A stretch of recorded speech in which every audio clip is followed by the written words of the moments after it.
Hello friends, welcome to my YouTube channel. तो ध्यान दीजिएगा, 12 जून 2020 को हमारी जीएसटी काउंसिल की 40वीं मीटिंग हुई थी। उसमें ये डिसीजन लिया गया था कि जुलाई 2017 से जनवरी 2020 तक के जो भी जीएसटीआर 3B के पेंडिंग रिटर्न्स हैं उनके लेट फी को वेव कर दिया जाएगा पूरी तरह से, अगर आपका नील रिटर्न है। और अगर आपने कुछ ट्रांजेक्शन किया है, मतलब कि सेल परचेज किया है, तो आपको केवल 500 रुपये पर मंथ के हिसाब से लेट फी देना है और आप अपना रिटर्न आसानी से फाइल कर सकते हैं। क्लियर है? तो देखिएगा, हमारे पास जो है नोटिफिकेशन आ गया है अब उस मीटिंग में जो भी डिसीजंस लिए गए थे उनका। ठीक है, इस वीडियो में हम 3 नोटिफिकेशन देखेंगे क्योंकि ये तीनों एक दूसरे से रिलेटेड है। नोटिफिकेशन नंबर 52, नोटिफिकेशन नंबर 54 और नोटिफिकेशन नंबर 36। 36 एक्चुअली पहले ही आ गया था, जो कि मई 2020 के जीएसटीआर 3B के डेट्स के एक्सटेंशन की बात करता है। तो तीनों क्योंकि एक दूसरे से रिलेटेड है, तो हम इसी वीडियो में तीनों को कवर करेंगे। ठीक है, ध्यान दीजिएगा, जो ये नोटिफिकेशन नंबर 52 है और 54 है, ये 24 जून 2020 को आए हुए हैं। तो आइए शुरू करते हैं। नोटिफिकेशन नंबर 52 में ये बोल रहे हैं कि जीएसटीआर 3B के अब जो एक्सटेंडेड ड्यू डेट्स हैं, मतलब कि बढ़ाए गए ड्यू डेट्स हैं, वो क्या क्या है। ठीक है, 5 करोड़ से ऊपर वाले टर्नओवर के लिए और ₹5 करोड़ तक वाले टर्नओवर के लिए। ठीक है, इसके लिए मैंने एक अलग से सीट बना दिया, जो डेट्स है उसको हम सीट से देख लेंगे एक ही जगह, बहुत ही आसानी से समझ में आ जाएगा। ठीक है, नीचे कुछ इंपॉर्टेंट बातें हैं, तो पहले हम उन बातों को देख लेते हैं। नोटिफिकेशन नंबर 52 में ध्यान दीजिएगा, जो हमारे लेट फी के वेबर से रिलेटेड है। ठीक है, तो नीचे आ जाते हैं बिल्कुल। अब यहाँ बातें हैं, तो ध्यान दीजिएगा, एक जो कन्फ्यूजन था, क्योंकि प्रेस रिलीज में इन्होंने बोल दिया था, मतलब कि जो 12 जून 2020 को मीटिंग हुई थी उसमें, कि 500 रुपया पर मंथ रहेगा लेट फी जिनका ट्रांजैक्शन है जीएसटीआर 3B में। तो अब कुछ लोगों को ये कन्फ्यूजन था कि 500 रुपया CGST का और 500 रुपया SGST का, मतलब कि 1000 रुपया पर मंथ का कि 500 पर मंथ का। तो ये बात अब यहाँ पे क्लियर हो गया है। इन्होंने बोल दिया है 250 rupees for the registered person, मतलब कि 250 रुपये CGST का और 250 रुपये SGST का।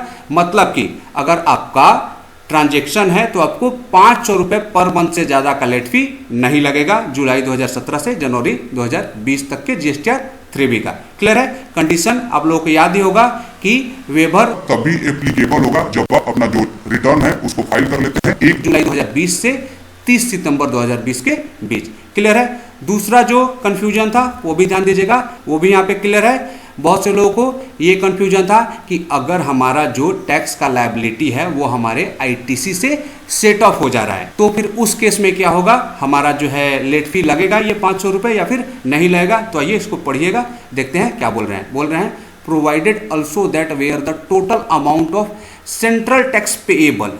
इस लाइन पे ध्यान दीजिएगा, सेंट्रल टैक्स पेएबल यहाँ पे बोल रहे हैं। ठीक है, अगर यहाँ पे उन्होंने बोला होता कि सेंट्रल टैक्स लायबिलिटी, तो फिर ये बनता कि लायबिलिटी तो नॉर्मल सी बात है कि आपने जब सेल किया तो लायबिलिटी जनरेट हो जाएगी, तो आपको देना पड़ता 500 रुपये। लेकिन ये बोल रहे हैं कि where central tax payable in the said return is नील।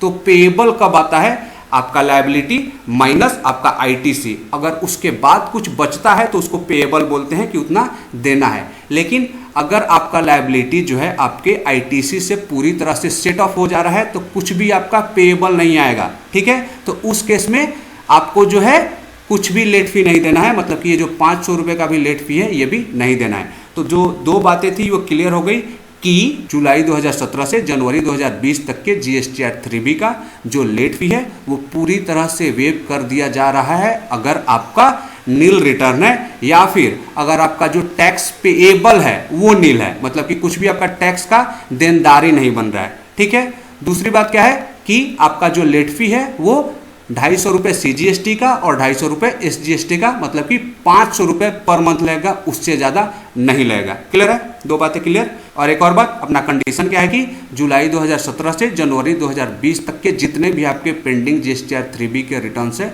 उनको 1 जुलाई 2020 से 30 सितंबर 2020 के बीच में फाइल कर लेना है। क्लियर है? अब आते हैं जो हमारे एक्सटेंडेड जो डेट्स हैं जीएसटीआर 3B के, उसको देख लेते हैं। तो यहाँ से आप पढ़ेंगे तो बहुत सारे टेबल्स हैं। आइए एक ही टेबल में हमने सारी समरी जो इसकी बना ली है, देख लेते हैं। क्या देख रहे हैं? Extended dates for GSTR 3B, मतलब कि जीएसटीआर 3B के बढ़ाए गए डेट्स क्या है। पहला अपने पास क्या है कि अगर आपका एग्रीगेट टर्नओवर पिछले फिनेंशियल में ₹5 करोड़ से ज़्यादा है। तो आपके लिए जो फरवरी का ड्यू डेट है वो है 24 जून, मार्च का 24 जून, अप्रैल का 24 जून, मई का 27 जून, जून का 20 जुलाई, जुलाई का 20 अगस्त, अगस्त का 20 सितंबर। अब आप बोलेंगे ये तीनों मैंने रेड क्यों की हैं? क्योंकि मई तक के जो डेट्स हैं डिपार्टमेंट ने स्पेसिफाई कर दिए हैं, इसके बारे में कुछ कहा नहीं है। तो हमारा जो नॉर्मल डेट होता है कि अगले महीने की 20 तारीख, उस हिसाब से मैंने लिख दिया है। अगर बाद में जाके डेट्स एक्सटेंड होते हैं तो उसको हम बाद में देखेंगे। क्लियर है? अभी के हिसाब से हमारे यही डेट्स हैं, ठीक है। और जो अभी नया नोटिफिकेशन आया है, नोटिफिकेशन नंबर 54, उसमें इन्होंने अगस्त के डेट्स की भी बात करी है, तो वो भी मैंने यहीं पे ले लिया है। क्लियर है? आगे देखिएगा, अगर आपका टर्नओवर 5 करोड़ रुपए तक है और आप इन स्टेट्स में हैं, ठीक है, तो आपके लिए फैब का जो 3B है उसका डेट है 30 जून, मार्च वाला 3 जुलाई, अप्रैल वाला 6 जुलाई, मई वाला 12 सितंबर, जून वाला 23 सितंबर, जुलाई वाला 27 सितंबर और अगस्त वाला 1 अक्टूबर 2020। और अगर आपका टर्नओवर 5 करोड़ रुपए तक है और आप इन स्टेट्स में हैं तो आपके लिए GSTR 3B का जो एक्सटेंडेड डेट है वो होगा फैब के लिए 30 जून, मार्च के लिए 5 जुलाई, अप्रैल के लिए 9 जुलाई, मई के लिए 15 सितंबर, जून के लिए 25 सितंबर, जुलाई के लिए 29 सितंबर और अगस्त के लिए 3 अक्टूबर। क्लियर है? तो आई होप इस वीडियो में जो भी बातें मैंने आपको बताई वो पूरी तरह से क्लियर हो गई होंगी, कोई भी डाउट नहीं होगा। तो अगर आपको मेरा वीडियो अच्छा लगा तो उसको लाइक कीजिए, मेरे चैनल को सब्सक्राइब कीजिए। Thank you for watching my video.